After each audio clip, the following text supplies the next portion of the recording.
नमस्कार किसान भाइयों, आज के Q&A सेक्शन में आपका स्वागत है। इस Q&A सेक्शन में हम क्या करते हैं, आपके कुछ जो वीडियो के नीचे जो कुछ कमेंट आते हैं उनमें से कुछ गिने चुने कमेंट का जवाब देने का प्रयास करते हैं। तो आज की पहली कमेंट है अमोल राउत जी की। डेलीगेट ट्रेसर स्पिंटोर रीजेंट आबासीन काम ही नहीं कर रहा है नागपुर रीजन में थ्रिप्स के ऊपर, बिल्कुल भी नहीं कर रहा है, 10% भी नहीं।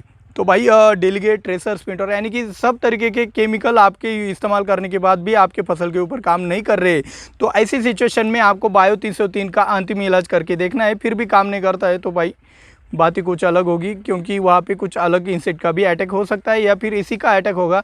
तो मेरे को फेसबुक के ऊपर आप वीडियो भी डाल सकते हो। दिनेश आयरे जी ने कमेंट किया है, सर 80 दिनों की मिर्च में कर्लिंग स्कॉर्चिंग हो गई है, शेंडे जल गए, फुटाव के लिए नया क्या करें प्लीज़ बताएं सर। तो भाई यहाँ पे स्कॉर्चिंग आ चुकी, तो आपको नया फुटाव लाने के लिए आपको क्या करना पड़ेगा, रैपिग्रो का इस्तेमाल करेगा। रैपिग्रो के ऊपर हमारा वीडियो बन चुका है, तो आप वहाँ पे जाके भी ज़्यादा जानकारी रैपिग्रो के बारे में भी पा सकते हो। अगली कमेंट की है अनिल केदार जी ने, डाळिंब झाडाला पॉलिथीन 30 माइक्रोन मल्चिंग केले तर चालेल का। इनका जो कमेंट है मराठी में है, ये कह रहे हैं कि मेरी अनार की फसल को मैं 30 माइक्रोन का मल्चिंग पेपर डाल सकता हूँ क्या। भाई डालने को तो डाल सकते हो, आपको कोई रोकने वाला नहीं है, लेकिन बात उसमें आपको कुछ सावधानियाँ बरतनी होगी। सावधानियाँ कौन सी बरतनी होगी, आप जब 30 माइक्रोन का मल्चिंग पेपर आपके फसल में डालोगे अनार की फसल में, तो आपको ये सावधानी बरतनी होगी कि आपका जो वाटर मैनेजमेंट है वो आपको और भी ज़्यादा इंप्रूव करना पड़ेगा। क्यों इम्प्रूव करना पड़ेगा, क्योंकि जो आपके अनार की जो जड़ें होती है, जो रूट्स होती है, वो बहुत ही नाजुक होती है। अनार की फसल में आपको पता है कि जड़ों में ही ज़्यादा दिक्कत होती है। तो ऐसी सिचुएशन में आपका जो मल्चिंग पेपर होता है वो और भी ज़्यादा वाटर होल्डिंग कैपेसिटी आपकी फसल में बढ़ा देता है, तो उससे और भी ज़्यादा दिक्कत हो सकती है। तो आप देखो भाई, आपकी ज़मीन अगर हद से ज़्यादा हल्की है तो आप या वहाँ पे गर्मियों के मौसम में आप 30 माइक्रोन का मल्चिंग पेपर भी डाल सकते हो।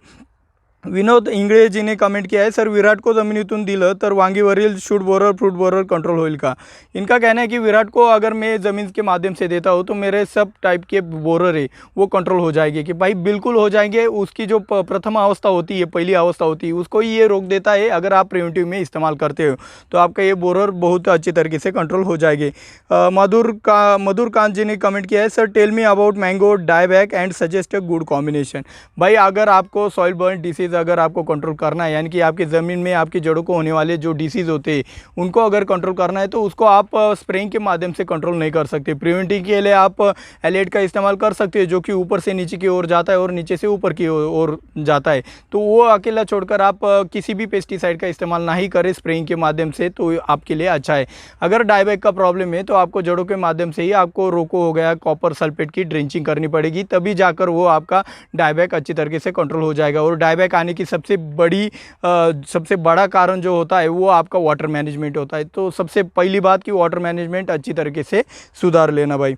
रामकृष्णा बाघेल जी ने कमेंट किया है, सर मेरे खेत में काली मिट्टी है और पानी भी बहुत पीती है, तो ऐसे में सिंगल सुपर फॉस्फेट डाल सकता हूँ क्या। भाई आप बेझिझक सिंगल सुपर फॉस्फेट का इस्तेमाल कर सकते हो। इससे क्या होगा, उसकी थोड़ी बहुत वाटर होल्डिंग कैपेसिटी बढ़ जाएगी, और वाटर होल्डिंग कैपेसिटी बढ़ गई तो आपको ज़्यादा पानी नहीं लगेगा, कम पानी में भी आपका काम हो जाएगा।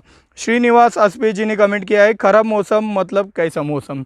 भाई खराब मौसम यानी कि हमारे फसलों के लिए खराब मौसम।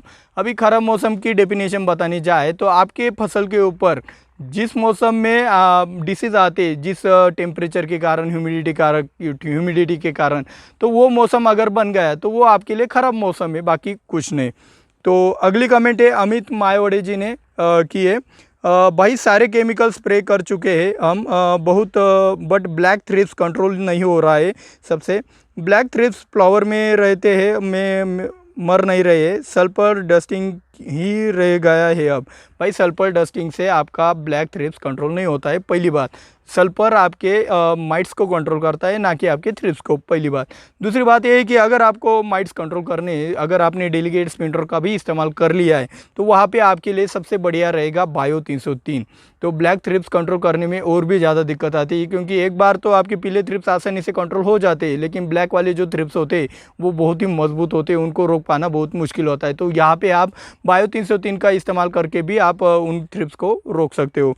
अगली कमेंट है, फेरस सल्फेट कितने दिनों में देने चाहिए, प्याज में मिक्स करे क्या करें, 62 दिन के हो गए प्याज, बताए। ओके भाई, 62 दिन का प्याज होगा है तो आपको फेरस सल्फेट डालना है, तो आप किसी फॉस्फोरस वाले खाद के साथ मिलाकर वो नहीं डाल सकते। तो आपको क्या करना पड़ेगा, आप जो अगर खुला पानी देते हो तो खुला पानी जहाँ से जाता है वहाँ पे आप नल लगा के भी आप अपनी फसल को फेरस सल्फेट सिंगल दे सकते हो, कोई कॉम्बिनेशन नहीं करना है। या फिर आपकी ड्रिप है, आपकी ड्रिप के ऊपर प्याज होगी तो आप ड्रिप के माध्यम से भी वेंचुरी से फेरस सल्फेट दे सकते हो। तो ये दोनों तरीक़ों से आप इसका इस्तेमाल कर सकते हो। सल्फेट फॉर्म में होने के कारण आप इसका इस्तेमाल फॉस्फोरस के साथ नहीं कर सकते, इसलिए मैं मतलब 60 दिनों के स्टेज पर आपको कॉम्बिनेशन नहीं बता सकता। तो नरेश कुमार जी ने कमेंट किया है, ज़मीन में डाल सकते हैं सर जी पर एकड़ डोज।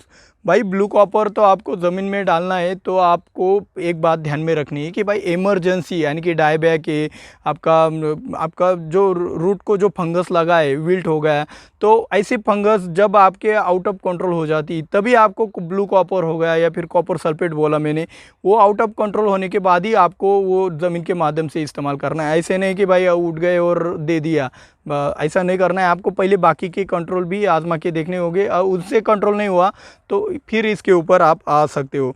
गायकवाड़ जी ने पूछा है कि बायो 303 क्या काम करता है। भाई बायो 303 क्या काम करता है, क्या काम नहीं करता है, कैसे काम करता है, इसके ऊपर हमारा एक डिटेल में वीडियो बन चुका है। आप चाहो तो वो वाला वीडियो देखने के लिए इस वाले वीडियो के ऊपर क्लिक करके वो वाला वीडियो देख सकते हो। मिलते हैं अगले वीडियो में। जय जवान जय किसान।